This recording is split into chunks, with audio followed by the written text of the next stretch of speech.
अगर अच्छे भविष्य का निर्माण करना हो तो सबसे महत्वपूर्ण बात यह है कि हम अपना अतीत पढ़ना शुरू करें।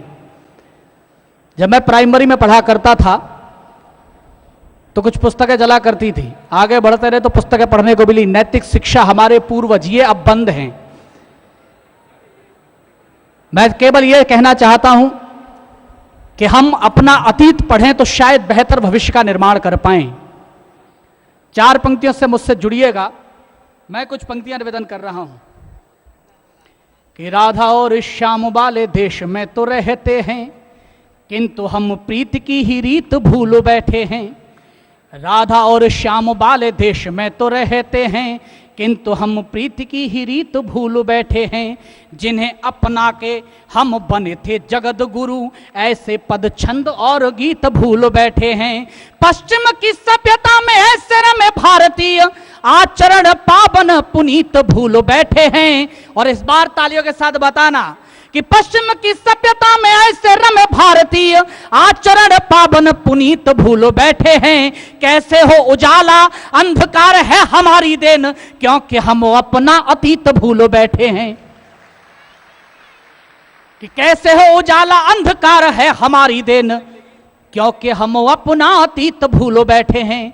और मैं ये यकीन के साथ कहता हूं, पूरे भारतवर्ष में अगर पूज्य स्वामी जी नहीं होते तो राष्ट्र की बात कहने वाले बहुत कम लोग मिलते आपको। मैं निवेदन करता हूं कि बलिदानी त्यागी और तपस्वी जन्म लेते रहे, ऐसी रही भारत महान की परंपरा। जो दिव्य भारत बनाने का संकल्प है स्वामी जी का, वो मैं बताना चाहता हूं क्या है कि बलिदानी त्यागी और तपस्वी जन्म लेते रहे, ऐसी रही भारत महान की परंपरा। भूखे रहे या कि रोटी घास की चुनी हो, किंतु झुकी नहीं राष्ट्र स्वाभिमान की परंपरा। भूखे रहे या कि रोटी घास की चुनी हो, किंतु झुकी नहीं राष्ट्र स्वाभिमान की परंपरा। शत्रुओं को भूलकर देते नहीं क्षमादान, ये थी राष्ट्रद्रोह के निदान की परंपरा। और गुरु गोविंद सिंह की परिपाटी याद करना, शायद बलिदानी परिपाटी याद आ जाए आपको कि शत्रुओं को भूलकर देते नहीं क्षमादान, ये थी राष्ट्रद्रोह के निदान की परंपरा। 2 तो युद्ध में शहीद, 2 चुने गए दीवार, टूटने नहीं दी बलिदान की परंपरा। कि 2 तो युद्ध में शहीद, 2 चुने गए दीवार, टूटने नहीं दी बलिदान की परंपरा। और यही बात मैं परम पूज्य स्वामी जी के लिए भी कहना चाहता हूं कि 2 दिलों में योग जो कराते हैं सिखाते, और झुमाते एक ऐसे स्वर साज रामदेव जी। 2 दिलों में योग जो कराते हैं सिखाते, और झुमाते एक ऐसे स्वर साज रामदेव जी। रोग और भोग के भंवर से कराते पार, जीवन के स्वास्थ्य के जहाज रामदेव जी।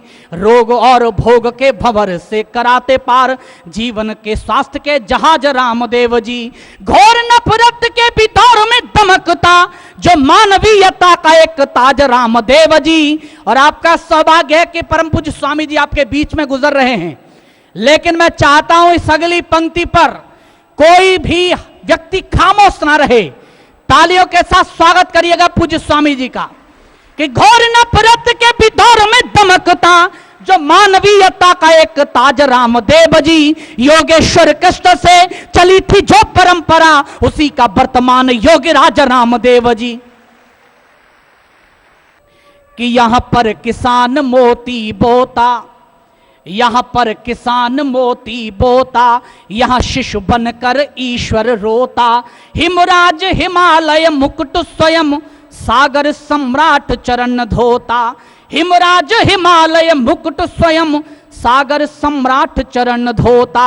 आजादी के 65 वर्षों में पूज्य स्वामी जी के संघर्ष से पहली बार गंगा के लिए एक विभाग बनाया है सरकार ने, तो यह हमारी सबकी जीत है। एक बार तालियों के साथ बताइए, मैं निवेदन करता हूं कि हिमराज हिमालय मुकुट स्वयं, सागर सम्राट चरण धोता।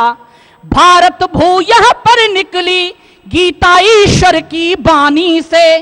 भारत भू यहां पर निकली गीता ईश्वर की बानी से। यहां पापी पावन होता गंगा के निर्मल पानी से। यह पापी पावन होता गंगा के निर्मल पानी से, यहां पर किसान मोती बोता। पहला छंद सुनिएगा। जब मैंने ये दो पौराणिक संदर्भ प्रयोग किए तो हमारे बड़े हस्ताक्षर डॉक्टर हरिओम पवार जी ने यह कहा था कि तुमने सहज भाव से जो प्रतीक इस्तेमाल किए हैं, इनमें से एक चरित्र यह बताता है कि भारत राजनीति में क्या था और एक ये बताता है कि भारत अब राजनीति में क्या है। बस छंद से जुड़िएगा कि यह पापी पावन होता गंगा के निर्मल पानी से, यहां पर किसान मोती बोता।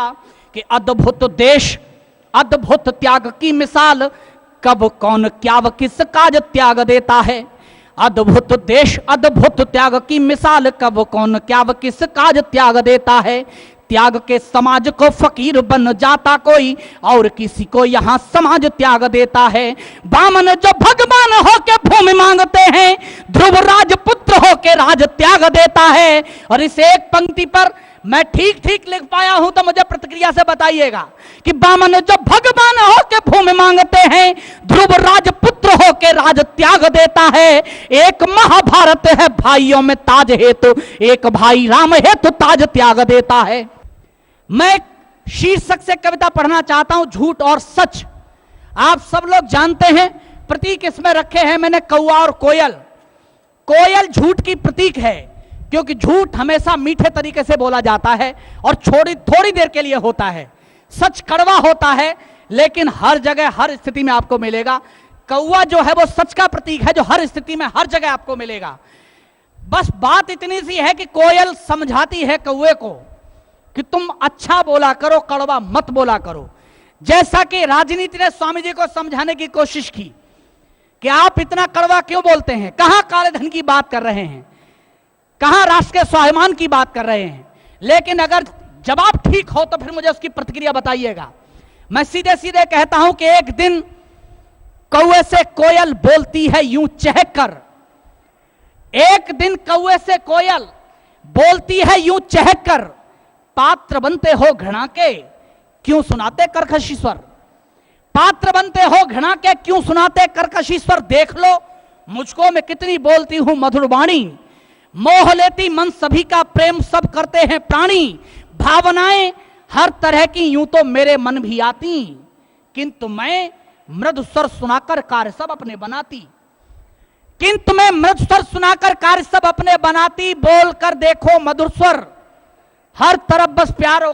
किंतु मैं मृदु स्वर सुनाकर कार्य सब अपने बनाती, प्रेम से हर कार्य संभव बोलते हैं सब चितेरे। और जो प्रमाण दिया मुझे बताना आप कि प्रेम से हर कार्य संभव बोलते हैं सब चितेरे।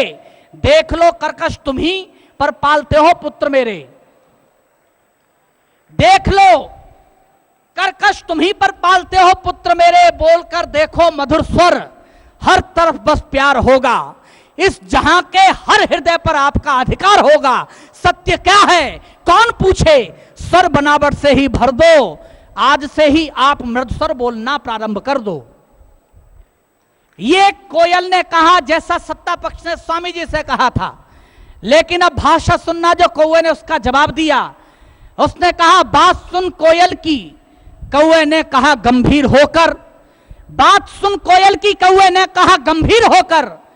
तुम करेला भी खिलाना जानती मधु में डुबोकर। सत्य कड़वा झूठ मीठा है सभी पहचानता हूं, कह रही हो तुम मगर ये बात मैं भी जानता हूं कि कर्कशी आवाज को कोई प्यार कर सकता नहीं है, किंतु बोलूं झूठ मन स्वीकार कर सकता नहीं है। किंतु बोलूं झूठ मन स्वीकार कर सकता नहीं है, इसलिए मन की तुला पर शब्द एक एक तोलता हूं। मैं भले ही बोलता कर्कश मगर सच बोलता हूं। मैं भले ही बोलता कर्कश मगर सच बोलता हूं। यदि घृणा का पात्र हूं, सबसे महत्वपूर्ण अंतिम पंक्तियां सुनिएगा कि मैं सच बोलता हूं कि यदि घृणा का पात्र हूं तो हूं खुशी का भी प्रणेता।